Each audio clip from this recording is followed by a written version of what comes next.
오늘의 사연 시작하겠습니다.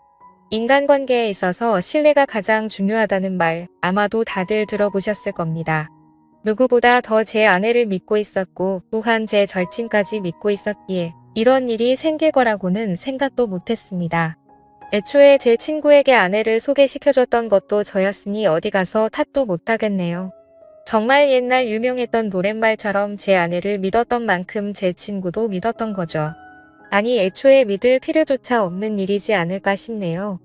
그만큼 노래 가사말처럼 아무 생각 없이 친구에게 아내의 일터를 알려주었고 저는 심지어 친구를 도왔다는 자부심까지 느끼고 있었습니다. 아내는 저보다 8살 연하로 솔직히 말해서 참 예쁘게 생겼습니다. 결혼한 지도 3년 차지만 저는 좀처럼 그 콩깍지가 사라지지 않고 있었지요.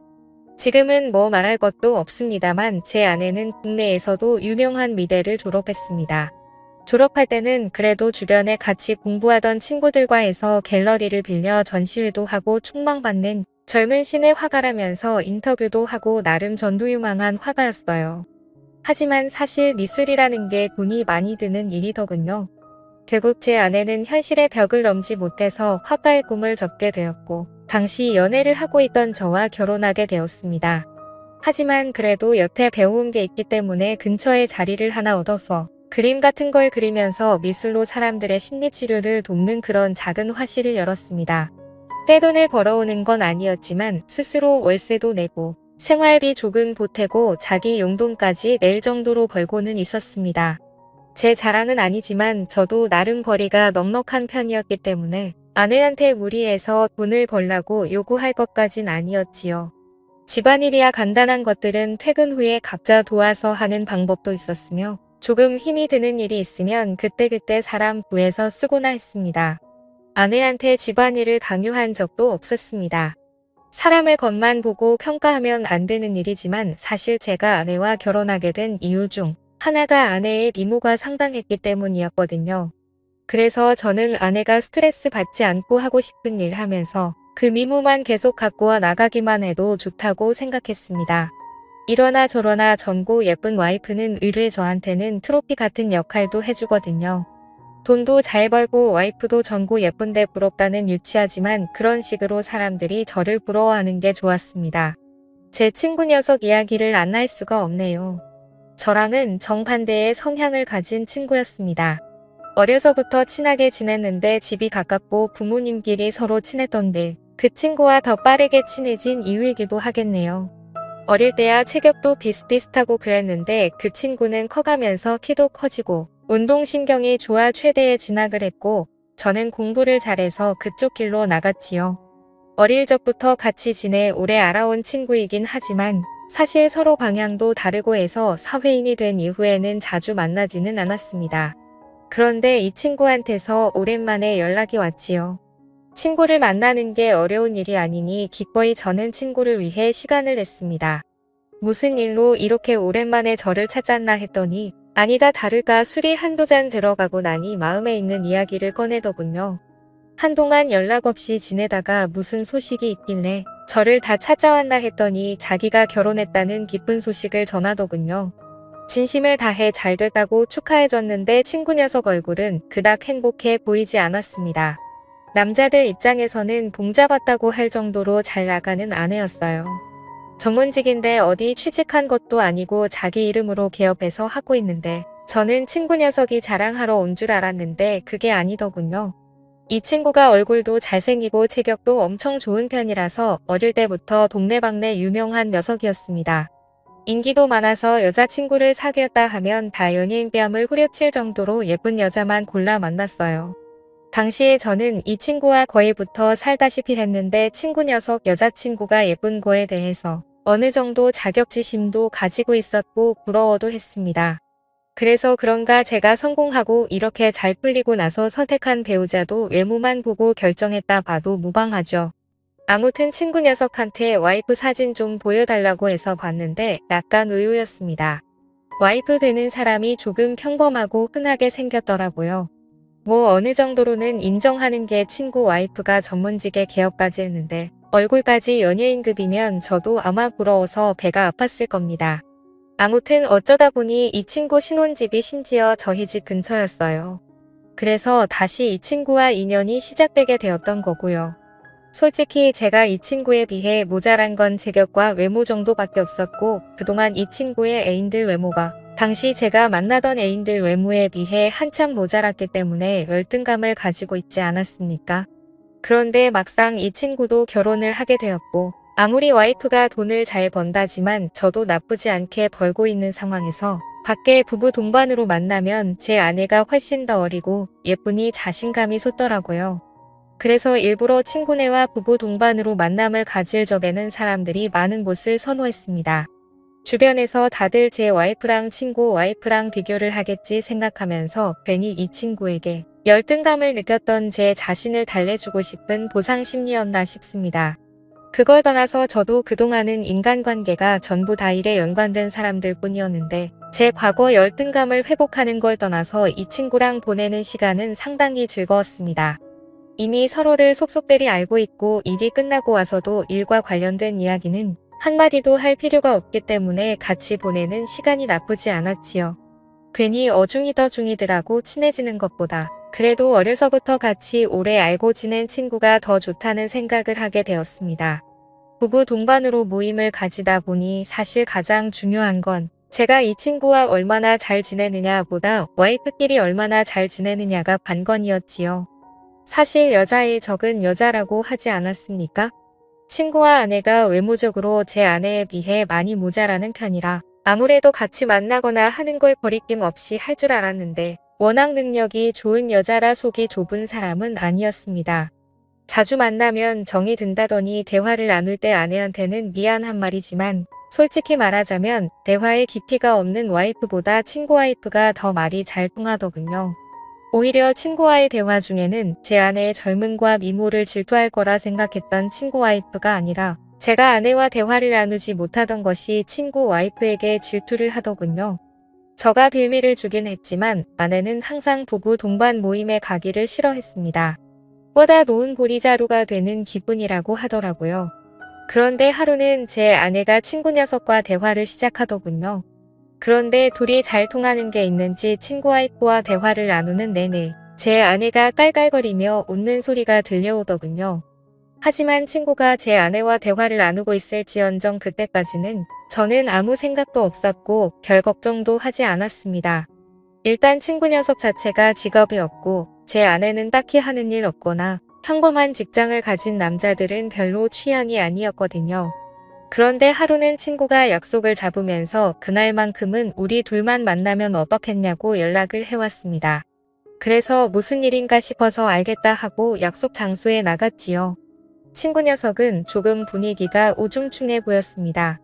처음엔 무슨 일로 둘이 만나자고 했느냐 물어봤는데 딱히 대답은 없었고 술이나 마시자고 하더군요. 그런데 술이 한두 잔 들어가고 나니 마음속에 있는 이야기를 꺼내기 시작했습니다. 무슨 일이고 하니 친구의 입장은 쟤랑 정반대의 경우였습니다. 저가 어리고 예쁜 아내를 트로피 와이프로 사용하는 것처럼 친구 아내도 외적으로 잘생기고 훈남인 제 친구를 트로피처럼 대하고 있던 거였더라고요. 저도 같은 경우이긴 하지만 여자의 경우는 처음 보는 것 같아서 신기하기도 했고 놀랍기도 했습니다. 그런데 제 생각에는 제 나름대로 제 아내는 제 덕을 보면서 잘 살고 있다고 생각했거든요.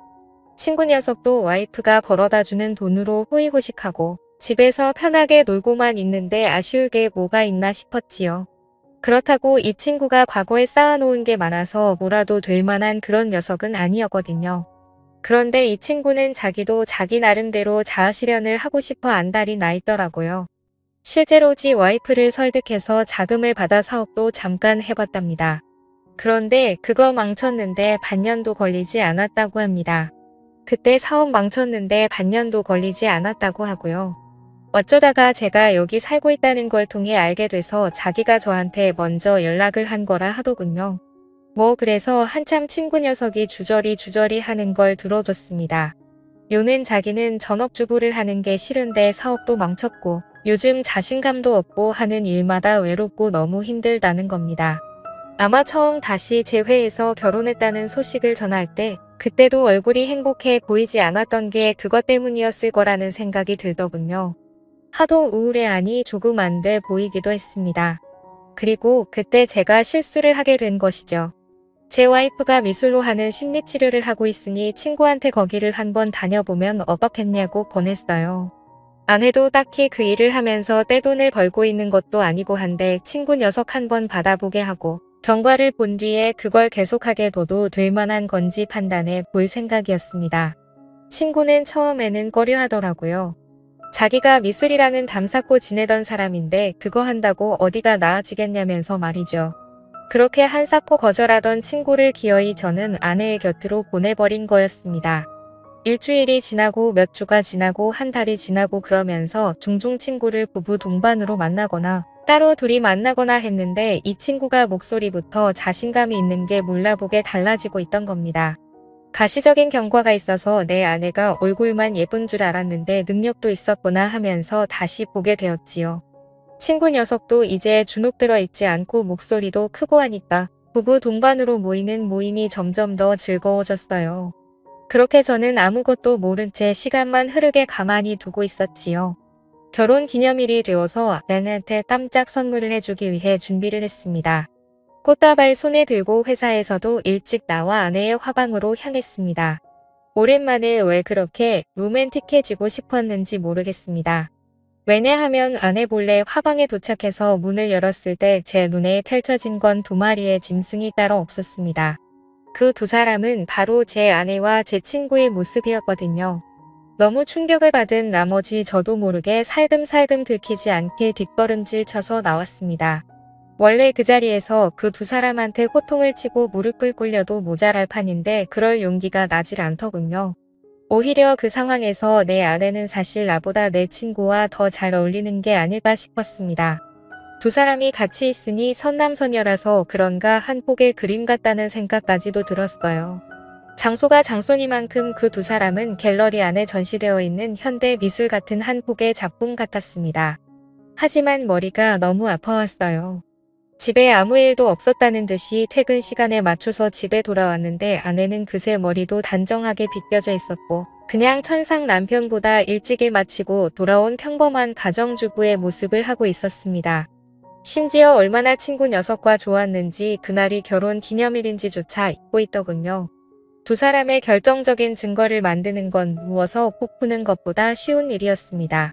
매일 갤러리에 출근하는 와이프와 매일 자기 와이프가 출근한 사이 집에만 있는 제 친구 녀석. 둘이서 언제 뭘 할지는 잠복해서 현장을 덮치는 것보다 알기 쉬운 일이었지요. 하지만 이대로 끝내버리기에는 뭔가 아쉽더군요. 친구에게 배신당하고 아내한테까지 배신당한 거나 마찬가지인데 이대로 그냥 소송전으로 이어진다고 해봐야 그렇게 끝날 일인 거지요. 그래서 저도 제가 당한 상처만큼 친구에게 똑같이 돌려주고자 했습니다. 친구 와이프에게 개인적으로 연락을 해서 바쁘신 거 알지만 낮에 잠깐 시간 좀 내주실 수 있느냐 물었지요. 자기 이름 걸고 하는 전문직이라 낮에 시간이 내기 힘들었을 텐데 그녀는 흔쾌히 제 부탁에 응했습니다. 부부 동반 모임할 때보다 출근할 때 더 화려하게 꾸미고 다니는 듯 싶더군요. 한껏 멋을 내고 온 그녀는 많이 긴장되어 보였습니다. 그녀와는 정말 아무것도 모른다는 듯이 인사를 하고 개인적으로 궁금한 게 있어서 연락했다고 이유를 끝까지 숨겼습니다. 제 차를 타고 이동하다가 아내가 운영하는 갤러리에 제가 뭔가 두고 온 것 같다고 말하고 잠깐만 거기를 좀 들러야겠다고 했어요. 그녀는 제가 자기를 만나는 걸 제 아내한테 보여줄 필요가 뭐가 있냐고 하면서 그냥 뭐가 됐든 괜찮으니 아내랑 볼 일은 자기 이후에 하라고 하더군요. 하지만 저희 본래의 목적은 다른 데 있었으니 잠깐이면 된다 말하고 그녀를 그녀의 남편 그리고 제 아내가 같이 주변 시선은 알아온 곳 아는 채 미래를 하고 있는 현장인 아내의 갤러리로 향했습니다. 주차장에 다다르니 벌써 친구 녀석의 차가 떡하니 주차가 되어 있더군요. 친구 와이프의 눈동자가 흔들리는 걸 보았습니다. 여기까지는 계획대로였는데 아내의 화방 입구에 다다라서 살짝 보니 마치 연인처럼 둘이 꼭 붙어 있더군요. 이제 친구 와이프가 그 장면을 목격만 하면 되는 건데 여기서부터 예상치 못한 일이 벌어졌습니다. 친구 와이프가 분명히 그 장면을 봤는데도 제 손을 잡아 끌더니 저게 뭐가 중요한 일이냐고 하면서 저보고 은근 유치한 구석이 있다고 하더군요. 그리고는 현장을 같이 덮치는 게 아니고 저보고 빨리 나가자고 하는 겁니다. 두 사람은 두 사람의 시간이 있는 거고 우린 우리끼리의 시간이 더 중요한 거 아니겠냐고 하면서요. 그러더니 그럴 게 아니라 자기도 사무실에 문만 잠그면 아무도 모른다고 혹시 오늘 보자고 한 이유가 곧작 이거였으면 똑같이 갚아주면 되지 않겠냐고 하더군요. 더군다나 그녀의 사무실은 통유리도 없는 데다가 손님이 온 경우에는 사무실에서 응대를 하기 때문에 의심받을 일도 없다는 겁니다. 정신을 차리고 나니 이미 저는 그녀와 돌이킬 수 없는 실수를 저지르고 말았습니다. 아내와 친구에게서 느낀 배신감 때문도 있었겠지만 이 경험은 참으로도 값지고 귀한 경험이었습니다. 남들에게 저의 능력을 과시할 트로피 와이프의 존재가 아니고 진정한 사랑을 찾은 것 같았지요. 그동안 부부 동반부임을 가지면서도 말도 잘 통하는 사람이라고 생각했던 그녀가 사실은 제 옆자리에 더 어울리는 사람이고 두 사람이 같이 있으면 시너지 효과가 날 것 같은 그런 기분이 들었습니다. 하지만 내내 강한 모습을 보이던 그녀는 무언가 어리바진 사람처럼 어디라고 말할 수 없는 어느 한 곳을 멍하니 응시하고 있더군요. 그녀의 존재가 순간의 충동이라는 생각이 들기도 했지만 지금 당장 제 마음을 그녀에게 전하지 않는다면 그녀 또한 흔들리지 않겠나 하는 생각이 들었습니다. 어차피 이렇게 된 거 두 사람은 두 사람끼리 붙어먹게 내버려 두고 우리들이 같이 새로운 시작을 하는 게 어떻겠냐고 물었지요. 어차피 친구나 제 아내나 배우자의 능력이 없으면 그저 아무것도 할 줄 모르는 초라한 존재들이나 다름없었거든요. 그리고 그것이야말로 저희가 그들에게 해줄 수 있는 최고의 복수라고 생각했습니다. 하지만 뭐가 문제냐며 강한 척하던 그녀는 모든 이 상황을 보내고 나서야 진짜 마음을 전하더군요. 그렇게 할 수는 없겠다고요. 한 방 먹여주는 취지는 좋지만 자기는 이름 걸고 일하는 사람이기에 이혼녀 꼬리표를 달고 살 수는 없겠다고 하더군요. 하지만 이 만남만큼은 두 사람이 자기들의 잘못을 뉘우치고 솔직하게 말할 때까지 유지하자고 하더군요. 다른 건 몰라도 자기도 손해보면서 당하고 사는 것만큼은 용납하지 못하겠다고요. 결국 고양이한테 생선을 맡겨 저는 저의 자존심이나 마찬가지였던 아내를 친구에게 넘겨버리고 말았습니다. 하지만 아쉬움은 남지 않네요. 본의 아니게 이렇게 어긋난 만남이 되어버리긴 했지만 저는 덕분에 인생의 중요한 교훈을 얻은 것 같습니다. 그리고 고맙게도 친구와 아내는 계속해서 만남을 이어가려는가 봅니다. 저들 딴에는 아직도 저희가 아무것도 모르고 있다고 생각하고 있는 게 아닌가 싶어요. 언제가 될지는 모르겠지만 아마 조만간일 거라 생각하고 그때까지 친구와 아내 덕분에 만난 새로운 인연을 놓치지 않기 위해 노력해야겠습니다. 감사합니다.